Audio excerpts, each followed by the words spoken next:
श्री नवनाथ कथा अध्याय 12वा. नमस्कार मंडळी, कसे आहात आपण मजेत असाल, स्वस्त असाल, मस्त असाल अशी अपेक्षा करून मी आपले माझ्या यूट्यूब चॅनलवर सहर्ष स्वागत करते. माझ्या कथेचे नाव आहे नवनाथ कथा अध्याय 12वा. या कथेच्या वाचनाने व श्रवणाने होणारे फायदे: 1. देवतांचा शोभ जाईल, म्हणजे आपल्या जीवनामध्ये ज्या देवता रुष्ट झाल्या असतील त्या आपल्याला अनुकूल होतील. 2. सर्व देवता अनुग्रह करतील, म्हणजे आपल्यावर सर्व देवता प्रसन्न राहतील व आपल्याला वेळोवेळी मदत करतील. मंडळी, माझी कथा आपणास आवडल्यास लाईक व सबस्क्राईब करा ही विनंती. चला तर मग कथा जाणून घेऊया. जालंधरांना वरप्राप्ती.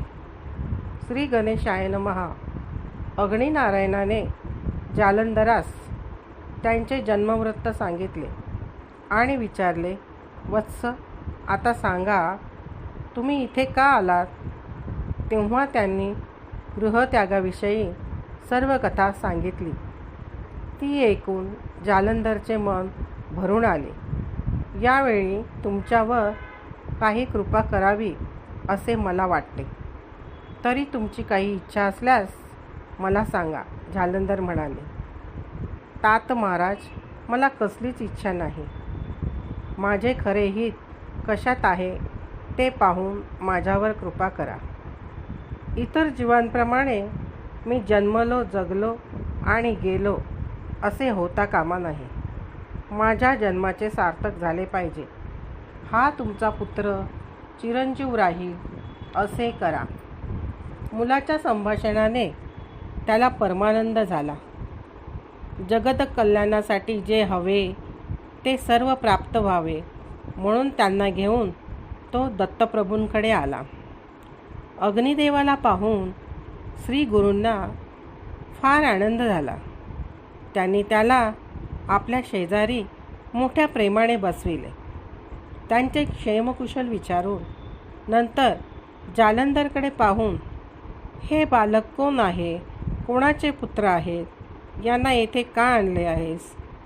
तेव्हा त्याने उत्तर दिले, महाराज, हे जालंधर नावाने अवतरलेले अंतरिक्ष नारायण असून मदनाचे अंश आहेत.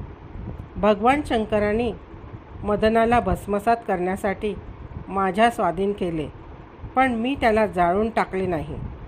त्याला गिळून सूक्ष्म रूपात माझ्याच उदरात ठेवून वाचवले. पुढे बृहद्रव्याच्या यज्ञकुंडामध्ये अंतरिक्ष नारायणांच्या जीवांशासह त्याला पुन्हा उत्पन्न केले. तेच हे जालंधर. आपल्या विवाहाची चर्चा ऐकून प्रपंच करायचा नाही असे ठरवून अरण्यात पळून गेले. तेथे त्यांची व माझी पुनर्भेट झाली. तुमच्या चरणांवर घालण्यासाठी मी त्यांना येथे आणले आहे. तुम्ही यांच्यावर अनुग्रह करून सनात करा. तुमच्या कृपाप्रसादाने यांची कीर्ती वसुंधरेला प्रकाशमान करीन. ते ऐकून दत्तप्रभूंना अतिशय आनंद झाला. ते प्रसन्न होऊन म्हणाले, अग्निदेवा, मी यांचा स्वीकार केला आहे.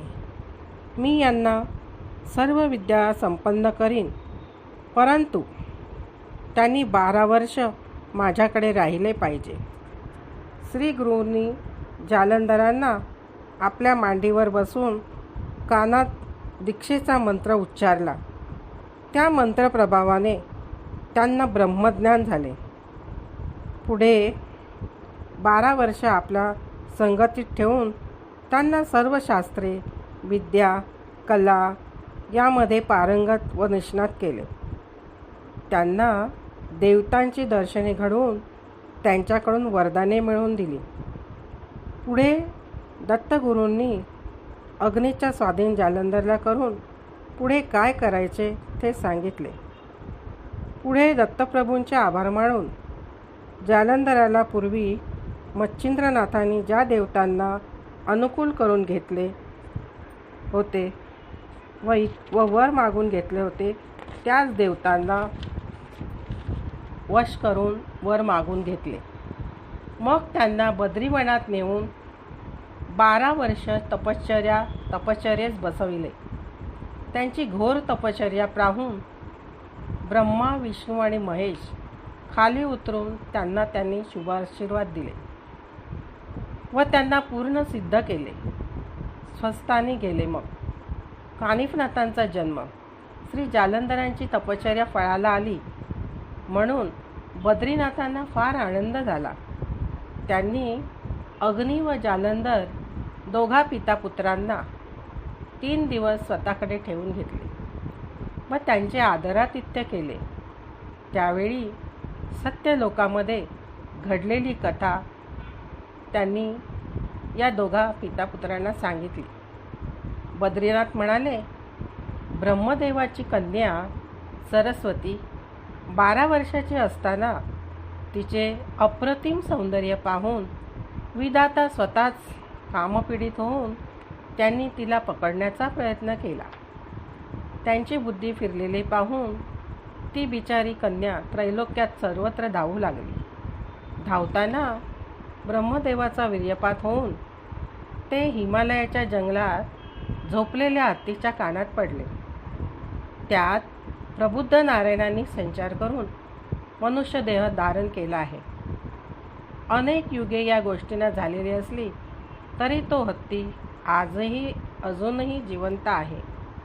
तुम्ही दोघांनी तेथे जाऊन त्यांना बाहेर काढून हत्तीच्या कानातून आले म्हणून कानिफनाथ असे त्यांचे नामकरण करावे.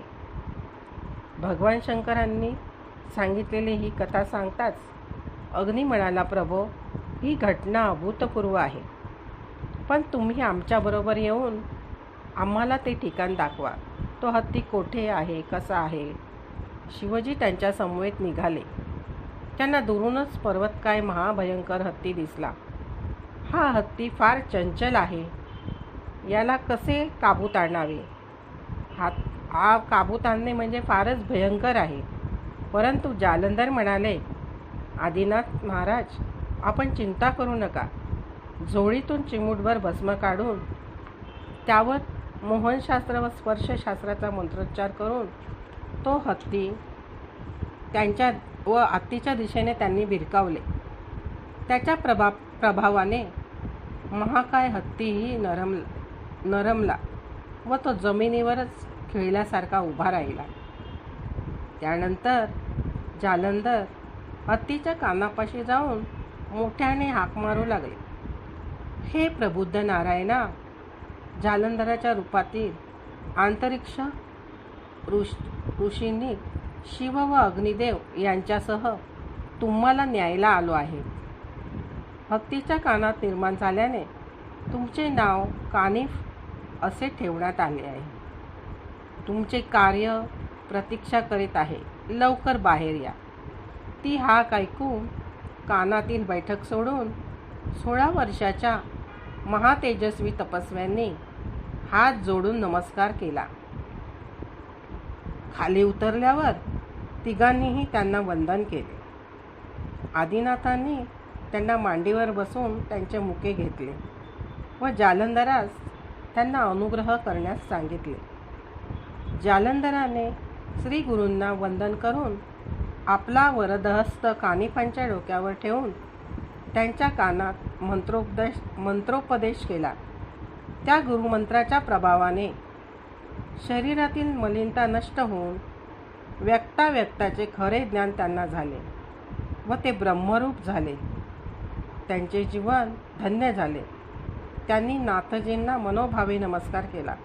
अशी होती कानिफनाथांच्या जन्माची कथा. कथा कशी वाटली तुम्हाला? मला लाईक व सबस्क्राईब करून जरूर सांगा.